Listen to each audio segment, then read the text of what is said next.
Oke, jadi kemarin gue baru nyelesain baca buku, judulnya Logical Fallacy, ya. Nah, ini buku menurut gue oke banget.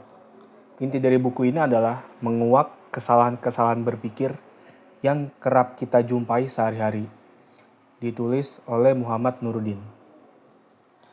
Buku ini secara simpel adalah membahas kesalahan-kesalahan ketika kita sedang melakukan debat atau diskusi dengan orang lain.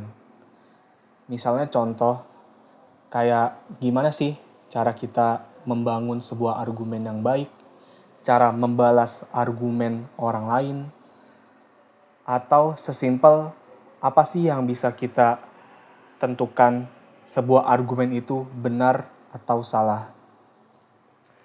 Di sini banyak terdapat ada puluhan kesalahan-kesalahan berpikir atau ketika sedang melakukan debat yang sering kita jumpai sehari-hari. Mungkin ada puluhan atau 70-an mungkin. Cuman yang paling gue suka yaitu adalah ada nih di dalam buku ini, yaitu namanya adalah Fallacy of Composition dan Division.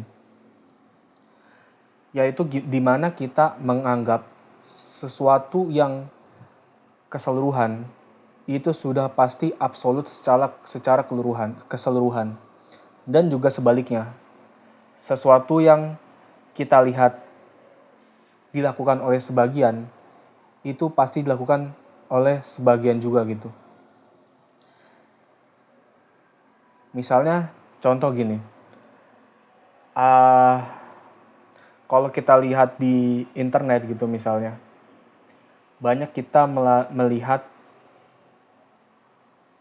kalau misalnya kepolisian atau pemerintah gitu secara garis besar, itu tuh kita melihat mereka tuh sebagai sebuah entitas atau kelompok yang jahat gitu. Misalnya kita lihat polusi yang mukulin orang, polisi yang korupsi, terus misalnya pejabat gitu, pejabat yang korupsi, pejabat yang tidak menjalankan amanah dengan baik. Nah, itu kan kita lihat kan, yang kita lihat sebagian kan gitu. Cuman, kita asumsikan kalau misalnya yang kita lihat sebagian itu tuh udah pasti berlaku secara keseluruhan. Makanya banyaklah mungkin timbul di masyarakat gitu, misalnya percuma lapor polisi, terus misalnya ada pejabat pasti korupsi, semua pejabat pasti korupsi. Padahal itu nggak selamanya benar. Pasti ada aja gitu polisi yang baik, ada juga pejabat yang jujur, pemerintah yang jujur. Itu di sini sih dijelasin gitu. Dan ternyata realitanya emang benar juga. Yang kita lihat sebagian belum tentu berlaku secara keseluruhan. Dan juga sebaliknya juga nih, yang berlaku secara keseluruhan itu tuh belum tentu benar-benar secara keseluruhan juga.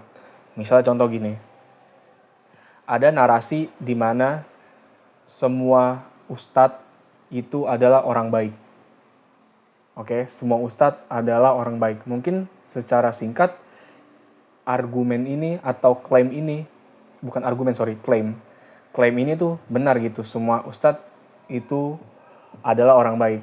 Cuman kenyataannya masih terdapat kita temui kalau misalnya ustadz ini juga ya nggak semuanya baik gitu. Emang mayoritas kalau kita lihat ustadz baik, cuman sebagian kecil itu juga emang ada yang tidak baik atau melakukan kejahatan. Misalnya contoh, ada ustadz yang kalau di berita kita lihat dia melakukan misalnya pelecehan seksual kah, atau misalnya dia korupsi uang jamaah misalnya, atau misalnya ustadz yang menyebarkan kebencian. Nah, dari narasi tersebut bisa kita simpulkan kalau misalnya semua ustadz yang baik tuh nggak selamanya benar gitu. Masih ada beberapa bagian kecil yang mana ustadz itu tuh nggak semuanya baik gitu. Itu salah satu contoh kesalahan berpikir di buku ini dijelasin yang sering kita temui sehari-hari. Ada lagi beberapa contoh, mungkin ada namanya fallacy of special pleading. Nah, ini tuh kesalahan berpikir di mana tuh kita ngasihani orang gitu. Simpelnya sih gitu ya, ngasihani orang. Misalnya contoh, ada pejabat yang korupsi gitu misalnya.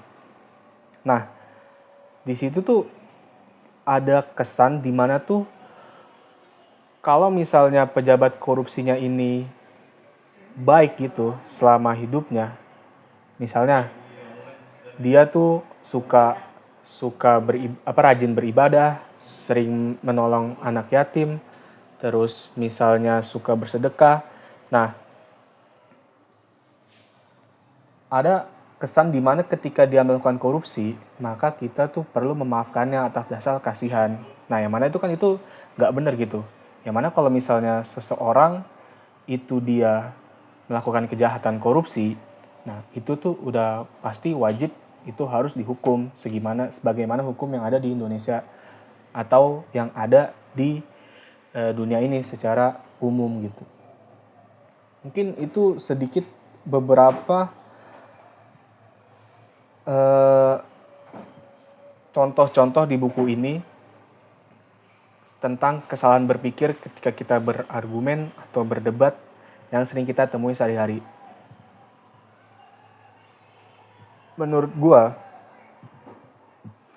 setelah gue baca buku ini tuh, gue tuh kalau misalnya ngobrol atau melihat diskusi sama orang, gue tuh lebih bisa gitu membangun argumen dengan baik, dengan fakta-fakta yang ada. Misalnya kalau misalnya gue membuat klaim, misalnya contoh, gue bilang,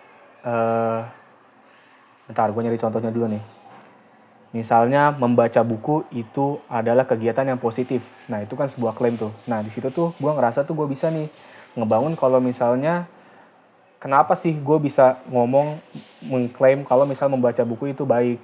Nah kalau misalnya gue dari buku ini itu kita perlu memberikan sebuah klaim itu diikuti dengan argumen. Misalnya argumen gue kenapa membaca buku itu baik, misalnya kita bisa menambah pengetahuan, terus kita bisa, contoh lagi misalnya membaca buku itu adalah kegiatan positif selain kita misalnya bermalas-malasan doang atau cuma tidur-tiduran doang. Nah itu kan sebuah argumen. Nah kalau di buku ini dijelasin, argumen itu tuh juga bisa dibalas dengan argumen yang lainnya.